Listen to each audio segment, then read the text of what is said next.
into a room where people are excited to see you. So We love you, Sarah. this is, I should probably quit while I'm ahead, but I still have people cheering for me. But thank you so much. You have an incredible chairwoman here leading the state party. She likes to say that I'm tough. I would never say no to her. So keep that in mind as she is calling on you and asking you to help the president and the vice president get reelected. And you've got a great candidate in John James for the Senate. I hope that when you go out to cast your vote for the president and the vice president, you make sure you check John James as well, because the president and vice president need more allies in Washington, and they need more tough people in Washington. And I watched him walk outside in this cold a few minutes ago. I was bundled up in a coat and shaking. He had no coat and acted like it was nothing. So I think he's certainly shown through his background in the military and everything else what a tough guy he is, and somebody we need in Washington. You know, a lot of people know me as the former White House press secretary, but actually the most important job I have, and one that I am rushing home to fulfill as soon as I wrap up here, is that of being a mom.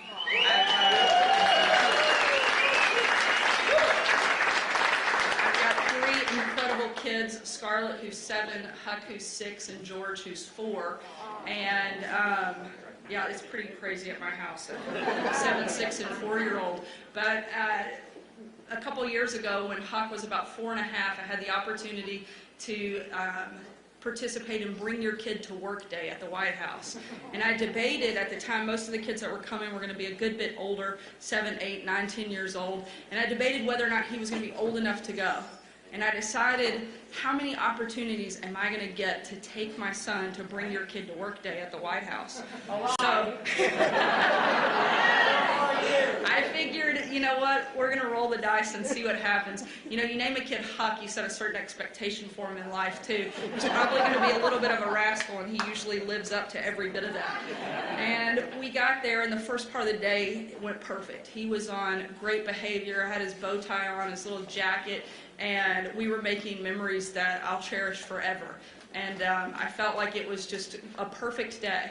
We were coming towards the end of the day, and this was the big moment. All of the kids were going to gather in the Rose Garden, and the president was going to come out, the vice president was going to come out and take a picture with the kids. We had invited members of the press to bring their kids out as well and participate in the photo opportunity with the president and the vice president.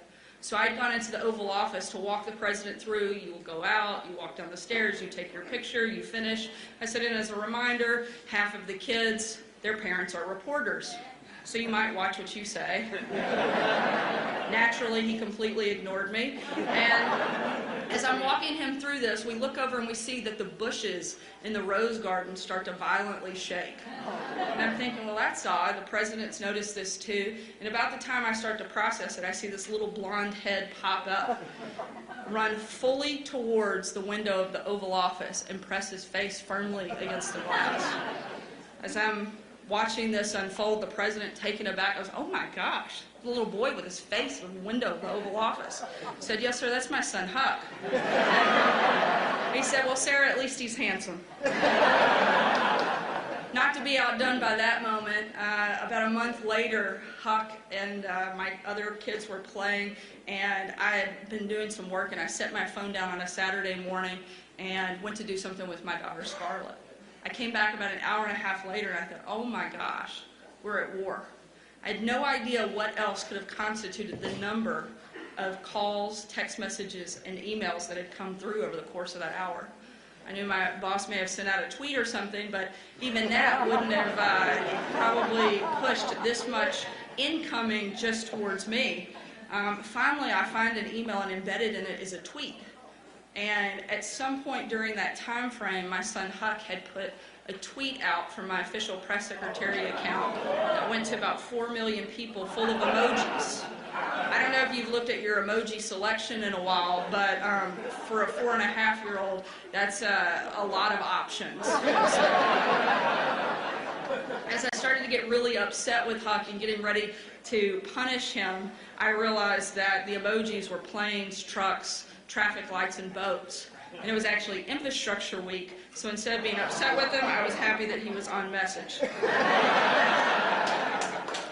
I think I was probably one of the few people in the White House that went to work to get a break.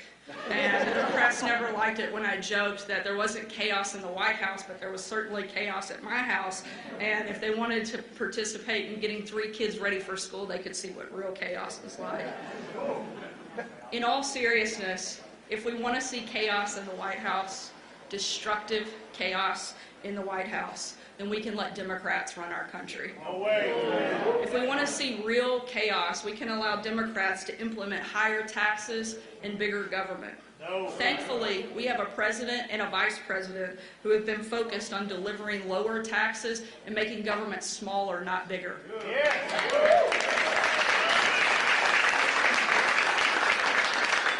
If we want to see real chaos, we'll allow Democrats to eliminate private health insurance and force you onto government-run health care that you don't want. Thankfully, we have a president and a vice president that are standing up and focusing on lowering costs and even letting you keep your doctor. Democrats want to come into your home and they want to take your guns. If we want to see real chaos, we'll allow that to happen.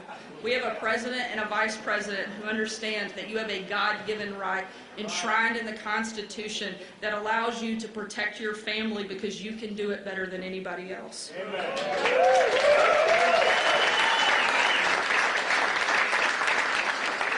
If we want to see chaos in the White House, Democrats will be allowed to continue to force their radical agenda of taxpayer-funded abortion anytime on demand. We have a president and a vice president who are courageously standing for life, who have focused on making sure we have judges that believe in the Constitution and are protecting life at all levels and understand that that's one of the things that makes America special and unique and sets us apart from the rest of the world.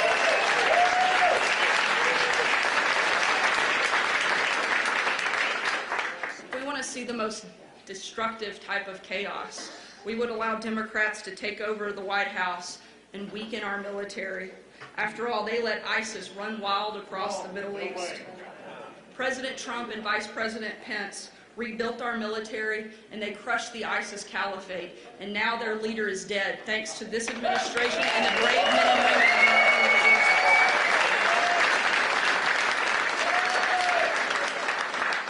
our We are beyond grateful to have a president and a vice president who love and appreciate our military.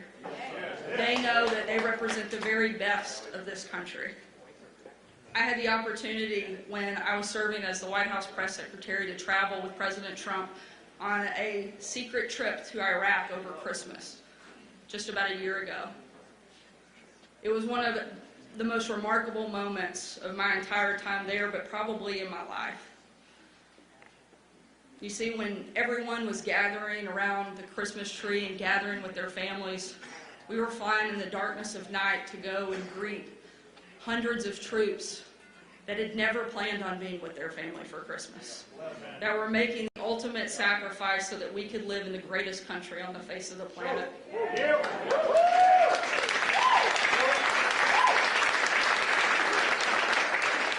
We got there and one of the stops was for the president to go into the dining hall where several hundred troops had gathered. They thought they were having a special dinner that night for Christmas and would be joined by senior military leadership. They were quite surprised when the commander-in-chief walked into the room and the room erupted into outrageous applause. It was an incredible moment to watch. As this unfolded, one of the young soldiers yelled to the president, "Sir, I re-enlisted in the military because of you." And the president turned to him and said, "And son, we're here because of you."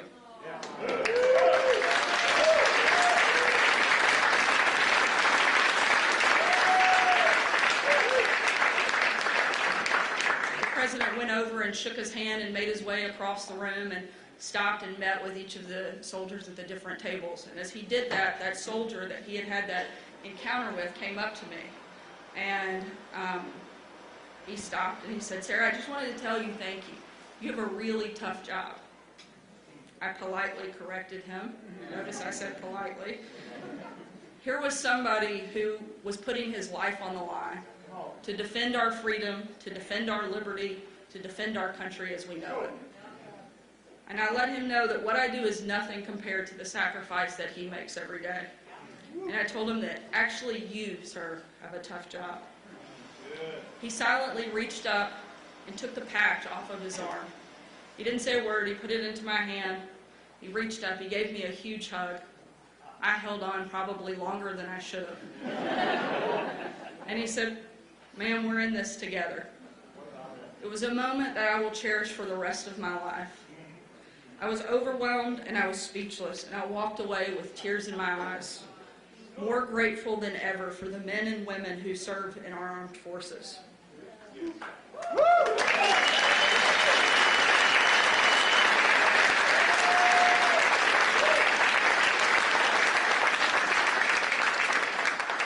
Like I said, their selfless sacrifice represents the very best of America. In a world full of bad guys, our military, our law enforcement, those are the good guys, sometimes paying the ultimate price. Nobody understands this and appreciates more than our president and our vice president. Our vice president understands in a way that very few do. He understands the sacrifice that military families make. His son Michael is a pilot in the Marine Corps. He didn't have to serve.